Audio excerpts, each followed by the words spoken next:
नमस्कार दोस्तों, मैं जैन ITI से आज आपको बताऊंगा कि ITI की क्या महत्व है, क्यों बच्चे को अपने ITI कराएं और ITI करने के बाद में क्या वो कर सकता है या कौन कौन से रोज़गार के उसके लिए अवसर पैदा होंगे। तो इसके लिए मैं आप लोगों को थोड़ा ब्रीफ में बताऊंगा। तो मुख्य रूप से ITI क्या है कि एक छोटे स्तर का 2 साल का कोर्स है जो 10वीं पास होने के बाद में ही बच्चा कर सकता है, चाहे बच्चा हो चाहे बच्चियाँ हों। दूसरे कोर्सेज में क्या होता है, आप ग्रेजुएशन लो और उसके बाद में ट्रेनिंग करो और उसके बाद में आपको नौकरी के लिए कंपटीशन की फाइट करना पड़ता है।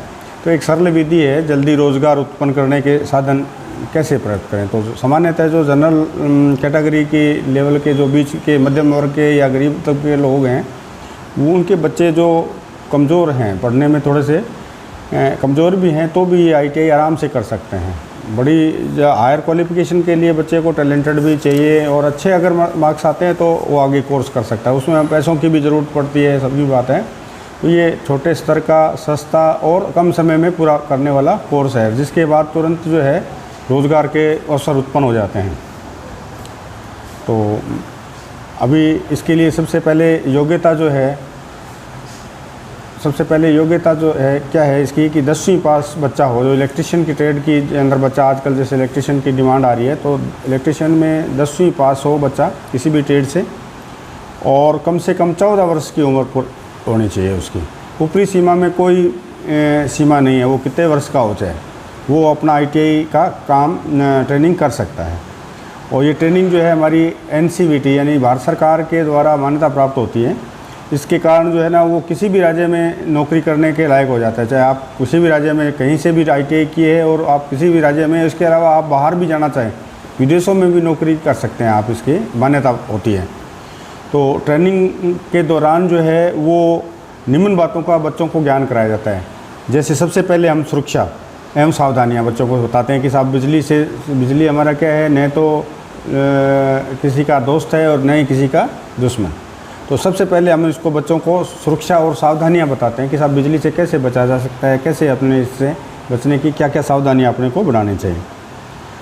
दूसरा अलावा हम औद्योगिक प्रतिष्ठानों में इसका जो है कैसे उत्पादन होता है, कैसे इसका प्रसार होता है, कैसे इसका वितरण होता है, इन सब की जानकारी जो है पूर्णतया विस्तार से इनको बताया जाता है कि साहब कैसे बिजली पैदा होगी, कैसे नहीं होगी। उसके बाद में प्रत्येक विद्युत मशीनों की फिटिंग का और उनको चलाने का, रख रखाव का पूरा ज्ञान इनको दिया जाता है। सामान्य तौर पे हम देखें तो घरेलू विद्युत उपकरणों जैसे पंखे में, कूलर में, AC में, फ्रिज में, आपका प्रेस, गीज़र, वॉशिंग मशीन, ये जो घरेलू उपकरण होते हैं, इन सब के जो है मरम्मत करने के लायक हो जाता है, वो समझ में आने लग जाता है। और घरेलू वायरिंग हो गई, इंडस्ट्रीज़ की वायरिंग हो गई, ये सब वो कर सकता है अगर ये ट्रेनिंग हमारे यहाँ पूरी कर लेते हैं तो। दूसरा, इसके अलावा हमारे पास जैसे बैटरियों की चार्जिंग हो गई, उनका मरम्मत कार्य हो गया, ये काम भी वो करने के लायक होता है। ये सब चीज़ें उनको बताई जाती हैं। इसके अतिरिक्त जो है विद्युत यंत्रों में क्या आते हैं हमारे पास, जैसे एनर्जी, घर में एनर्जी मीटर लगा रहता है, शक्ति मापने का मंत्र होता है, वोल्ट मीटर होता है, मीटर होता है।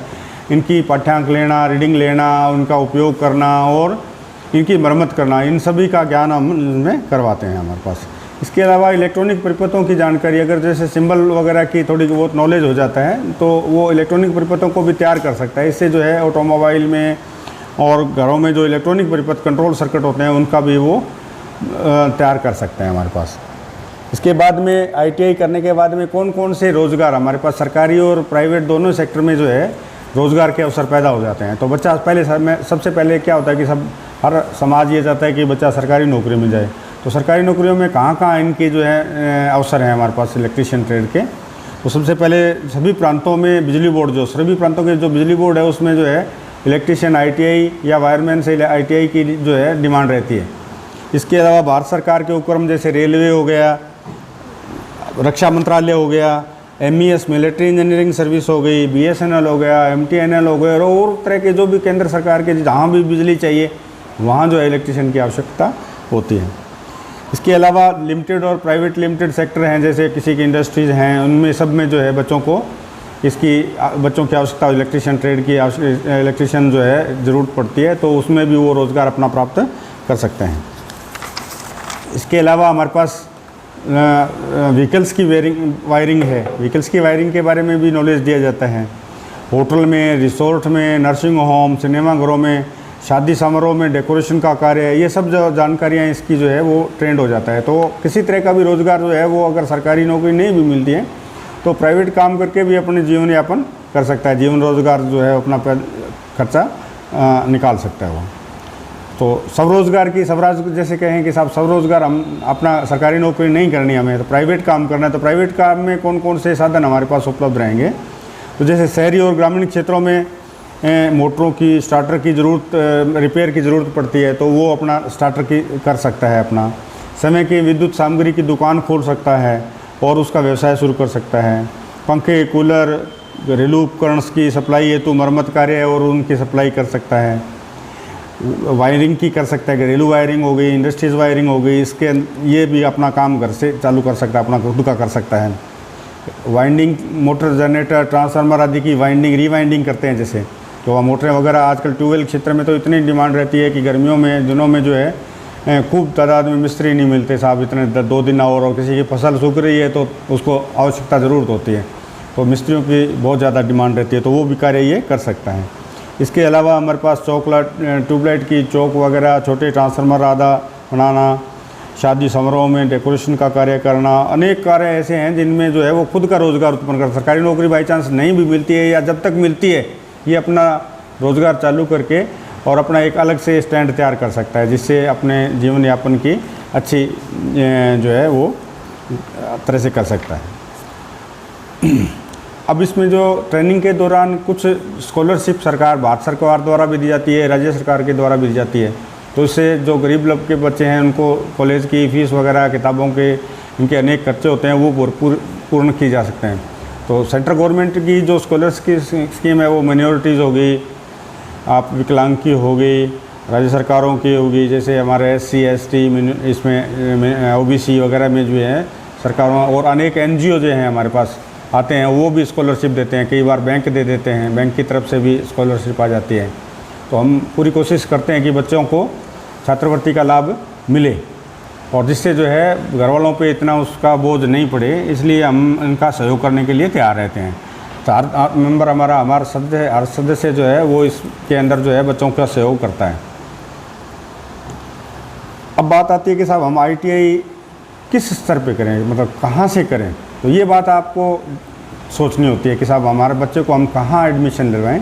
तो कई बार क्या होता है कि आदमी कहता है कि साहब सस्ती होती है ये अपने, तो सस्ती होना भी क्या हो गया कि सिर्फ डिग्री लेना ही जो है हमारा उद्देश्य नहीं होना चाहिए। डिग्री लेने के बाद में हमें अगर हाथ से काम आता है तब तो हम आगे कामयाब, जो जैसे मैंने ऊपर बताया, कर सकता है। अदरवाइज़ क्या होगा, वो डिग्री लेके सड़कों पे आ जाएगा। तो इसलिए संस्था का चयन जो है बड़ा सावधानी से करना चाहिए। तो इसके लिए सबसे पहले मैं आपको राय दूंगा कि आप संस्था का विजिट करें, बच्चे को एडमिशन दिलवाने से पहले विजिट करेंगे। तो विजिट करने के बाद में वहाँ से पूछताछ करो, आप स्टाफ से मिलो, स्टाफ की योग्यता देखो, स्टाफ का अनुभव देखो, लैब्स देखो, लैब के बारे में जानकारी लो आप।